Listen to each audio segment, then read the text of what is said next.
Next up, we're going to talk to Dan Bryant, who's from Datahoist, who deals with something that we all ride in every day on our way to work, elevators.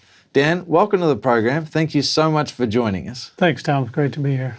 Now, to start off, tell me a little bit about yourself, how you got into this game, what's your background? I've been in the elevator industry 35 years, started a company 25 years ago. At the time, I built a monitor because it's my background is diagnostics. Okay. We've gone through several generations of those monitors as I built enterprise systems as well. And then once I started getting my head wrapped around IoT, I realized these little devices had everything I needed to know the health of the elevator. So we started building this product. Okay, so all guests that come onto the program, ask them, what's your definition of IoT? When I first started working on it, it was just consumer stuff. Right. And the nice little boards that cost so much less money than they used to.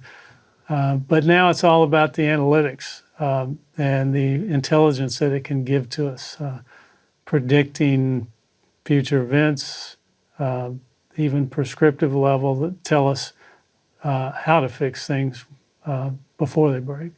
For those that are watching, let's understand a little bit more about the elevator industry. Can you sort of talk us through some of the high-level sort of key areas or key metrics that we're looking at when we're thinking about elevators and smart elevators in buildings? So the elevator market worldwide is over 11 million elevators. And most of them, we would think of them as legacy systems, not real smart. Yeah. They do have information available at the controller, but it wasn't built for analytics or machine learning. So we built a system that retrofits on any type of elevator, including new ones. Okay. And so our focus is on delivering metrics and predictive maintenance that shows the health of the elevator when it's time to do maintenance. Dan, of the 11 million elevators that are out there today, how many of them today are actually connected? I'd say less than 0.5%. Wow. And you're also, when we were talking before, you were talking about this big change in terms of the skill base that's actually available around elevator maintenance.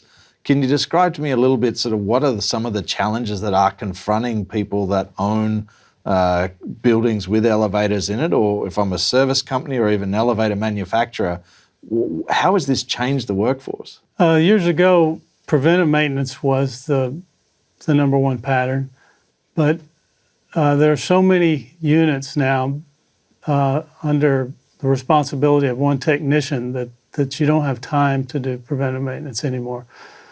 And because you don't have time to do preventive maintenance, you also don't have time to teach those skills. Right. So as the older technicians retire, those skills aren't available. But even if they were, you can't do them because efficiencies have driven up how many units that one technician works on. So we have to go to the predictive model, and that is where everybody's going. But we're in a gap between the two models, and it's a pain point for everybody involved right now. Right. So from a skills point of view, as people, you said the older technicians kind of firm grounding in electrical engineering and diagnostics and so on, how is that shifting as we start educating and bringing on a new workforce that are working in this area? Well, the new workforce is much more savvy with computers and mobile devices. So they are more able to quickly pick up using the information you get right. on your phone and to be trained to do that. It's amazing to go on a construction site now and see the people putting in the elevators have all the equipment on them that tracks the people, the workers. Right.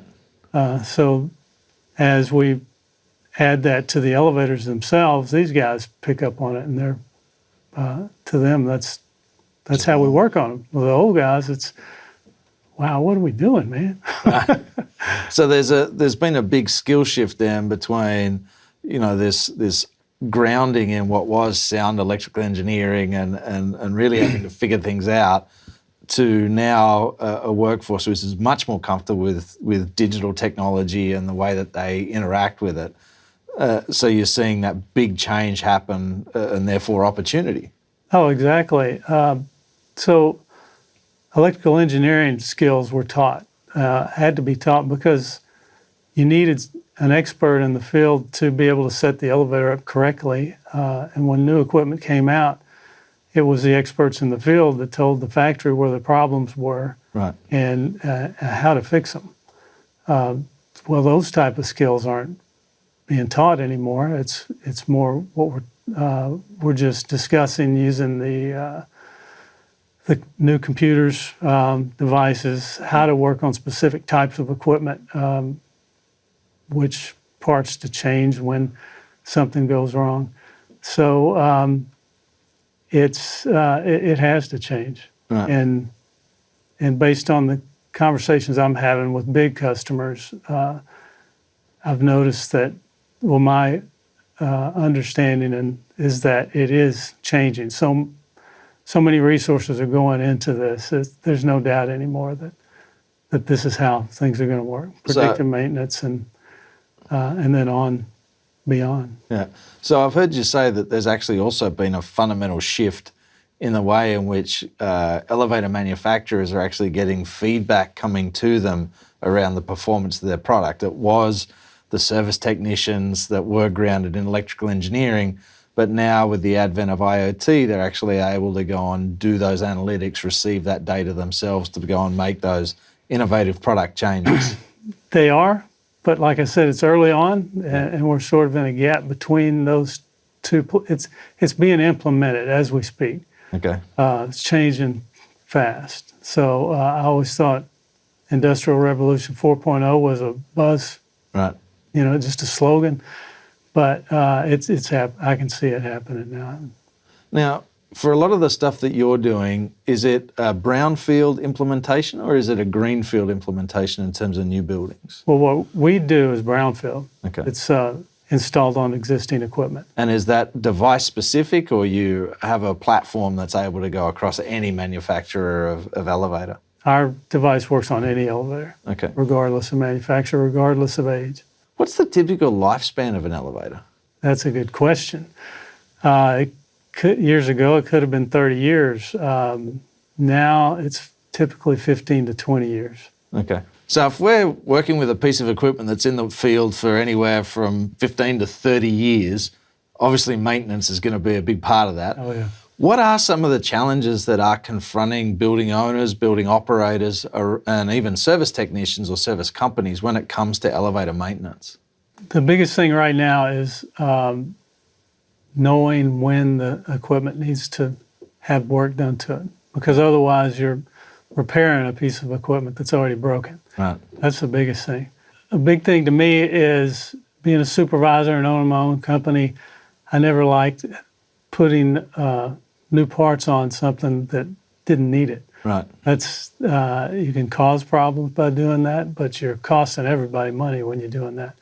So using the telemetry that we get, you can have intelligent systems that know what parts need to be put on. But that's getting beyond predictive and into prescriptive maintenance. Okay. But lack of data collection, if you don't have the telemetry, then you just don't know. If I've got the same elevator in the same building or even the same elevator in a different building, how different can the maintenance requirements of that elevator actually be? That's a great question, because the same type of elevator in different buildings can have different personalities and act different. One need maintenance on a much quicker cycle than the other one. Yeah. And especially when you get into different types of elevators. So technology changes. People have tried to put remote monitoring on elevators previously. But when technology changes, they have a different piece of equipment. And this is all fragmented. They don't work together, all coming into the same system. Now, with the new technology with Azure and platforms that they have coming out with our equipment that we can put on any elevator, then we can bring them all into one platform. Okay. That makes it easier and more cost effective for the owner. And what are some of the factors that would cause? I mean, you described an elevator as having a personality. What are some of the factors inside a building that would actually change the personality or influence the personality of an elevator? Well, traffic's the number one. The environment that it's in, if it's in a parking garage or if part of the building is a parking garage, then you have the outside world coming through your doors because they can't be environmentally sealed. Right. That's going to wear out parts much more quickly. Some buildings have, you can have 20 feet between floors, some buildings 12 feet between floors. That changes your flight dynamics. Right. So the motion telemetry that we receive would look different. Who put it in can be a big deal. Yeah. So there's a lot of factors that go in. All right. So by the sounds of it, then you're saying that even when you're doing telemetry around an elevator, that it's not just the elevator itself; it's the environment that it actually exists in can be dynamic as well. Oh, absolutely. Yeah.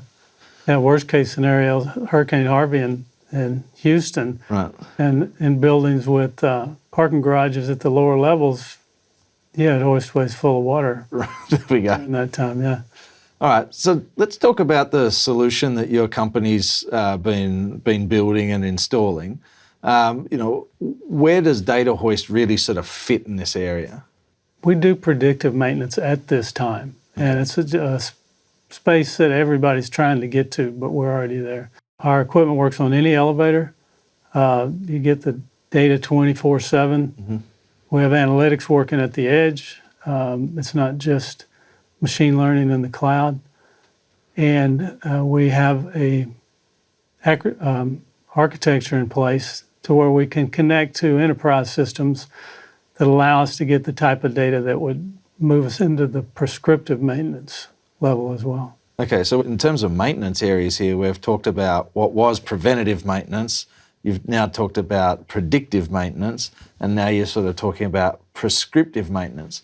What are the differences between those three, maintenance styles?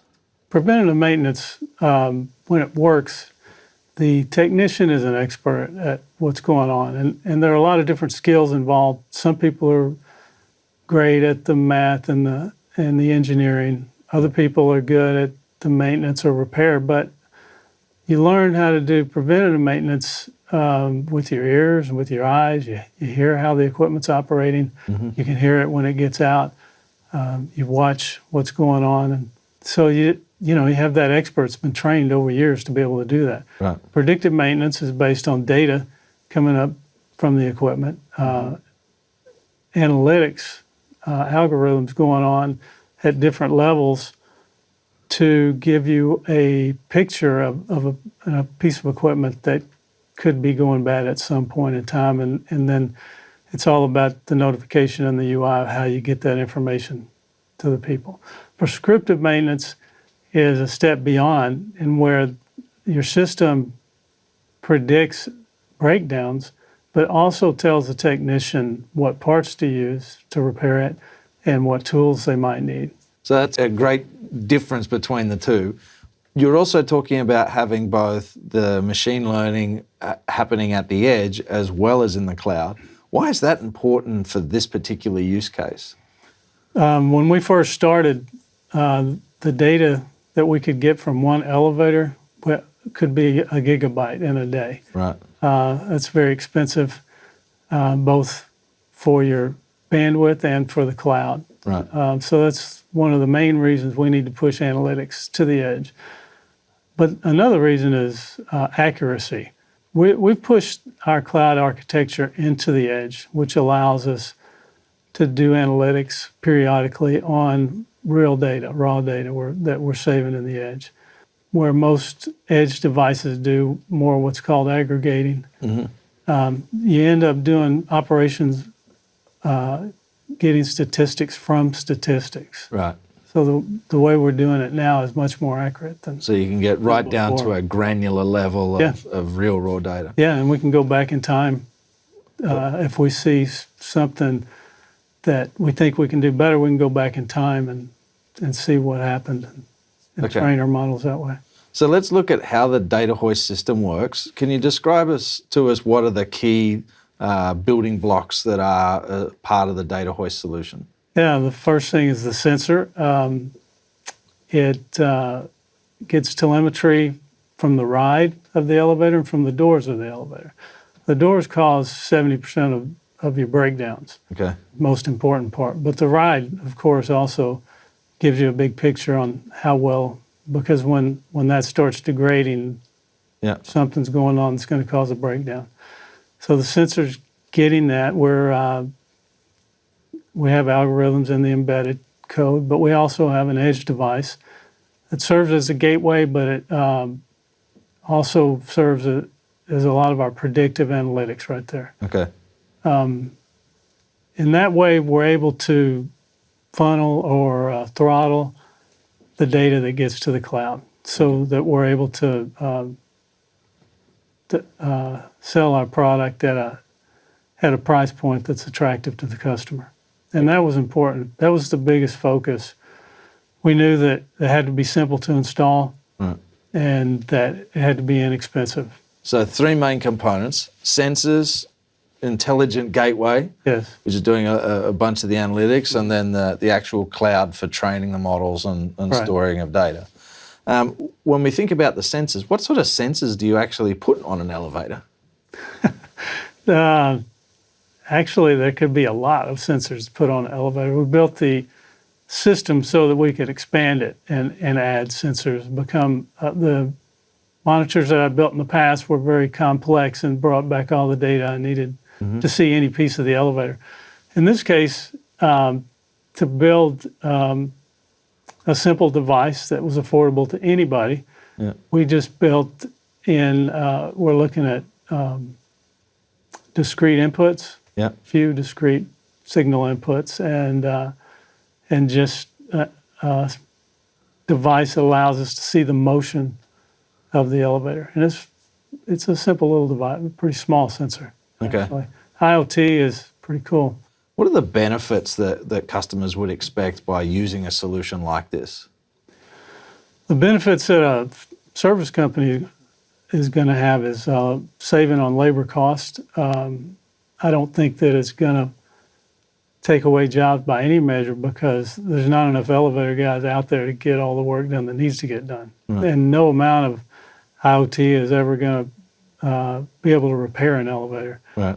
But we're going to be able to fix elevators more quickly so that we have less breakdowns, which costs everybody money. Okay. The service company, when an elevator breaks down, send a guy out, he might not have the right tools or parts, in which case he has to leave and come back.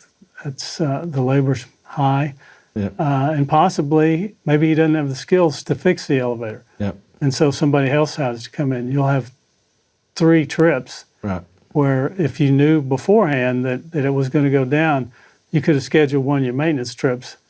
And in the end, your cost could be half of what it turned out to be anyway. Right. So Dan, we've talked about how the Datahoist system works, but pardon the pun, if you were to give the elevator pitch on what the value of the Datahoist solution is, in sort of 3 points, what would that be? So it's easy to set up. It's quick, just a couple of hours to install. It works on any type of elevator, regardless of manufacturer or age. Okay. And we targeted a price point that makes it easy for anybody to get into the predictive maintenance game. Okay. From what I've heard, we talk about sort of 3 things when we come in here. There is the ability for people to be able to monitor the health of an elevator. Right. And that health, I'm assuming, is how it's running. Is it smooth? Is it running on time? Energy consumption, anything like that. Then we look at, as you said, this simplified elevator maintenance, having the right piece of equipment, the right time, the first time. And then the overall cost is you're saying if we're not making 3 calls, we're making 1, then we can bring the cost of elevator maintenance down.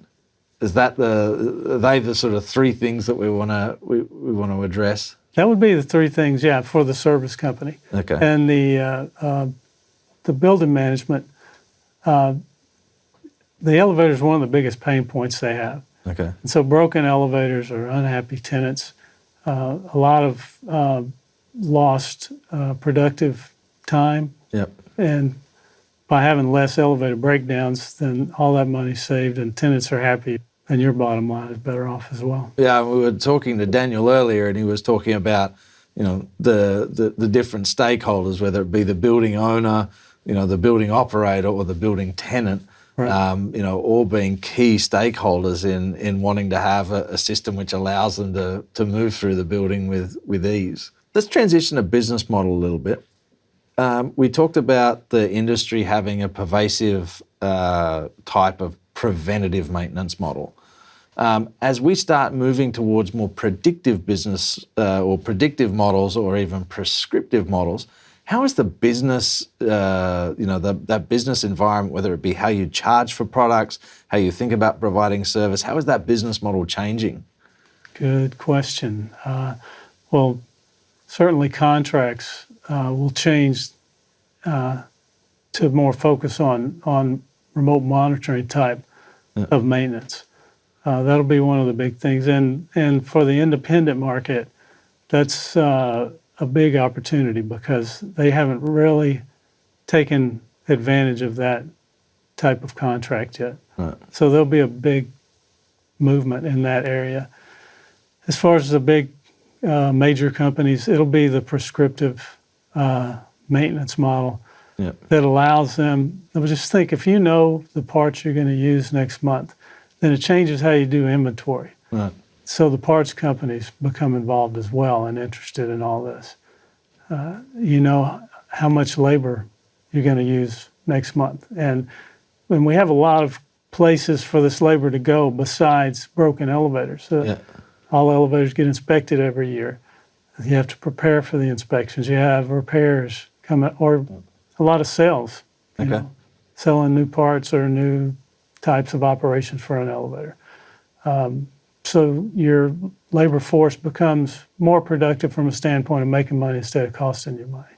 But I mean, you're saying that this actually has a big flow-on effect all the way from the parts provider to the transportation and logistics, all the way through to the building owner. It's going to affect everybody. And you mentioned the contracts are going to change. Is there key metrics, if you like, that we use to charge for elevator maintenance, and are they changing?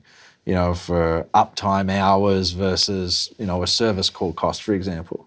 That type of contract has been in effect for a few years, but it's a very small part of the market. Okay.